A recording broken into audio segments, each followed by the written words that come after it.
నమస్తే welcome to news hour. KTR వ్యాఖ్యలు అసెంబ్లీలో దుమారం రేపై 30% కమిషన్ అంటూ ప్రభుత్వంపై కేటీఆర్ ఆరోపణలు చేశారు.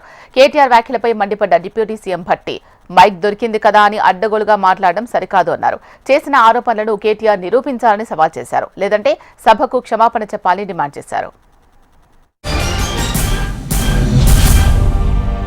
దయచేసి నేను వారిని మిమ్మల్ని కూడా కోరేది సార్, మంత్రులకి సంయమనం ఉండాలి, రిస్ట్రెయింట్ ఉండాల్సింది ట్రెజరీ బెంచెస్కి. అపోజిషన్ సహజంగానే మేము ప్రభుత్వం చేయని పనులు, ఇస్తానని చెప్పిన మాటలు, హామీలు కాని హామీలు మేము దయచేసి ప్రకాష్ రెడ్డి గారు, స్పీకర్ గారు ఒకటే రిక్వెస్ట్, మంత్రులకి మీరు దయచేసి చెప్పండి. ఇప్పుడు మేము కూడా ప్రొవోక్ చేయాలనుకుంటే మేము కూడా మాట్లాడచ్చు సార్. మేము కూడా చెప్పొచ్చు 30% కమిషన్ అని వాళ్ళ ఎమ్మెల్యేలు అంటున్నారు, 20% కమిషన్ అని సెక్రటేరియట్ లో ధర్నాలు అవుతున్నాయి. ఇంకో లేచి మాట్లాడుతూ ఉన్నారు కేటీఆర్ గారు. ఏమండి 30% తీసుకున్నారు, కమిషన్ తీసుకున్నారు అన్నమాట.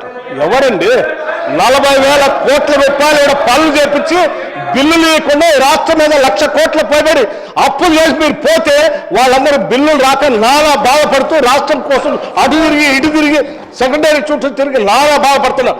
మీ పాపం వల్ల ఈరోజు రాష్ట్రంలో 1,00,000 కోట్ల పనులు చేసినటువంటి వాళ్ళ బిల్లు లేక ఏడుస్తున్నారు. ఎంతో కొంత మేము బాగు చేసి కొద్ది సర్ది చేసి ముందుకు పోతా ఉంటే అడ్డగోలుగా మీరు ఈ మాటలు మాట్లాడటం ఇది వాస్తవమా? రైట్, నేను ఛాలెంజ్ చేస్తా ఉన్నాను కేటీఆర్ని. I have challenge KTR. Now you have to prove that what the statement what you made, otherwise you have to say opposite to this house. మీలాగా అడ్డగోలు పనులు చేసి ఈ రాష్ట్రాన్ని దోపిడీ చేసి సర్వనాశనం చేసి 8 లక్షల కోట్ల రూపాయలు దీని మీద పారవేసిపోయే విధంగా మేము రాలేదు. అదే మాట్లాడే ముందు ఒక బాధ్యత ఉండాలి, నిబద్ధత ఉండాలి. గౌరవ సభ్యులు మాట్లాడేటప్పుడు ఒక స్టేట్మెంట్ చేసేటప్పుడు ఒళ్ళు దగ్గర పెట్టుకొని మనం మాట్లాడేది కరెక్టా కాదా, ఇది మనం ఏం చేస్తున్నామని నిబద్ధతతో మాట్లాడాలి.